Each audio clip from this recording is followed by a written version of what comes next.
बिस्मिल्लाहिर्रहमानिर्रहीम। अल्लाह के हुज़ूर दुआ है कि आप सब को अपनी आफ़ियत के साए में रखे, आप सब की जायज़ मुरादें अल्लाह ताला पूरी फरमाए। पिछली वीडियो में मैंने आपको मोहब्बत के मुसल्लस नक़ूश बनाने का तरीका बताया था कि आप किस तरह से मुसल्लस जो आदाद हैं इनको एक ही नक्श में लिख सकते हैं।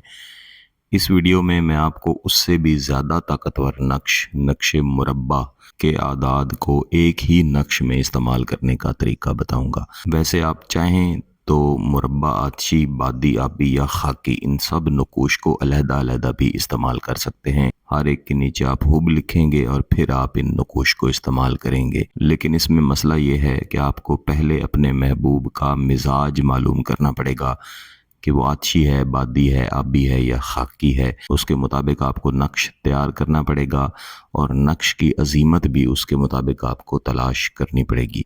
देखिए, अमलियात जो है ये एक मुकम्मल इल्म है। इसको एक तरीक़ाकार से सीखा जाता है तब कोई भी अमल जो है वो कारगर होता है। यहाँ गिलानी साहब यूट्यूब चैनल पर मैं आपको जितने भी अमल बताता हूँ ये सादा हैं।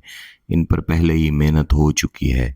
कौन सा अमल कहाँ पे इस्तेमाल होना है ये पहले ही हम तलाश कर चुके हैं। तो अगर आप आमिल नहीं हैं तो बेहतर है कि जो तरीक़ाकार मैं बताऊं उसके मुताबिक आप चलें। कई दोस्त आप उसके मुताबिक चलते हैं, फिर दुआएं भी देते हैं। अल्लाह का शुक्र हम भी अदा करते हैं कि आपका जायज़ मकसद पूरा हो। इस वीडियो को मुकम्मल देखें और इसमें नक्श मुरब्बा को सीखें और इसके बाद करें तो इंशाअल्लाह इससे आपको फ़ायदा होगा। नक्शे मुरब्बा को तैयार करने से पहले आपने एक सफ़ेद कागज़ के ऊपर अपने हाथ से एक खक्का तैयार करना है। इसमें आपने पैमाने का इस्तेमाल नहीं करना। इसमें जो ऊपर वाली लकीर है ये छोटी है, जो नीचे वाली है इससे बड़ी है, और जो साइडों वाली लकीरें हैं इनको इन दोनों के साथ मिला के ये मैंने एक खाका तैयार किया है। इसको हम खैमा भी कहते हैं, मोहब्बत का खैमा भी बोला जाता है, खैमे वाला ये नक्श भी बोला जाता है जिसमें मुरब्बा नक़ूश इस्तेमाल होते हैं। सबसे पहले यहाँ पे एक लकीर लगाएंगे। इसी तरह इसके नीचे हम कुल 3 और लकीरें लगा के 4 नक्श तैयार करेंगे। जो ऊपर वाली है इसमें पहले हम यहाँ पे मीम लिखेंगे, यहाँ ऊपर मीम और इसके नीचे 2 बार हे लिख के इसके साथ मिलाएंगे। इसके साथ भी मीम लिखेंगे और इसके साथ 1 बार हे लिख के इसके साथ मिलाएंगे। इसके साथ फिर से मीम डालेंगे और अब जो हे हम लिखेंगे इस हे के ऊपर हमने मीम नहीं लिखनी। ऊपर आप देख सकते हैं दोनों के साथ हमने मीम लिखी है और ये जो आखिरी है इसके साथ सिर्फ हम मीम लिखेंगे। 3 1 8 3 9 7, 3 1 8 3 9 6, 8 1 3 6 और 7 और 0 1। ला ला ला फुलां, यहाँ पे महबूब का नाम लिखेंगे। 5 और 9।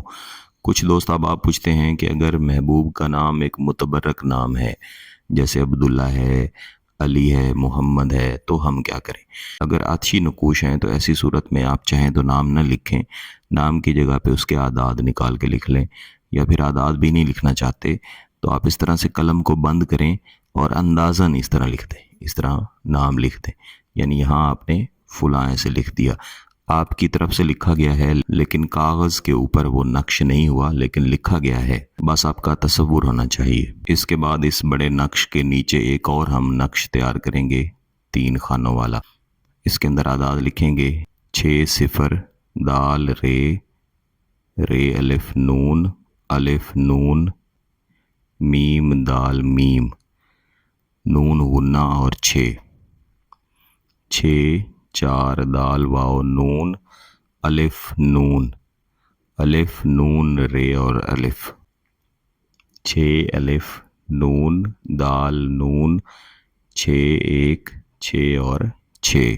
जैसा कि मैंने आपको पिछली वीडियो में बताया था कि हर एक मुसल्लस या इसी तरह मुरब्बा जो नक्श है इनकी तासीर मुख्तलिफ है, लेकिन हमारा मकसद ये है कि हम एक ही नक्श में तमाम तासीरें हासिल करें ताकि हमारे नक्श के फ़वाइद ज़्यादा से ज़्यादा मिलें, ताकि महबूब ज़्यादा से ज़्यादा हमारी मोहब्बत में परेशान हो, जल्द अज जल्द रब्ता करे, रब्ता पे मजबूर हो और मोहब्बत करने के लिए मजबूर हो, नफ़रत का कोई रास्ता ही ना बचे।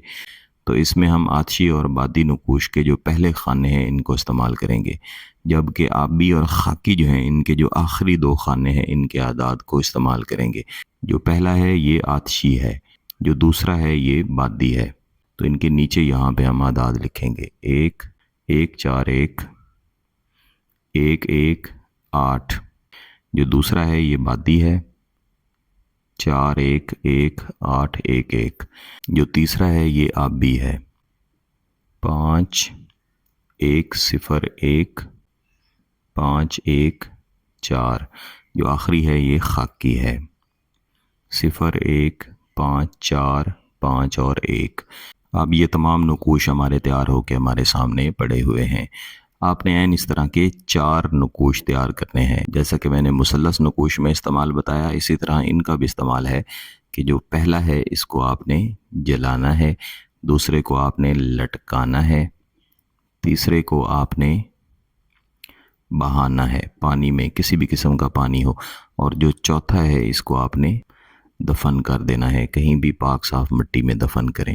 نقش کے نیچے کہیں بھی محبوب کا نام یا حب لکھنے کی ضرورت نہیں ہے، یہ جو آپ نے فلاں لکھ دیا یہ کافی ہے، باقی آپ کا تصور کام کرے گا۔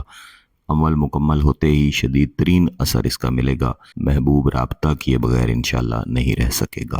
انتہائی طاقتور عمل ہے، تو صرف جائز مقصد کے لیے اگر اجازت چاہیے تو گیلانی صاحب یوٹیوب چینل کو سبسکرائب کر لیں، گھنٹی کا بٹن دبا دیں اور اس ویڈیو کو لائک ضرور کیجیے گا۔ کسی بات کی سمجھ نہ آئے تو ویڈیو دوبارہ دیکھیں، پھر بھی سمجھ نہ آئے تو واٹس ایپ پہ رابطہ کر سکتے ہیں۔ بہت بہت شکریہ، اللہ حافظ۔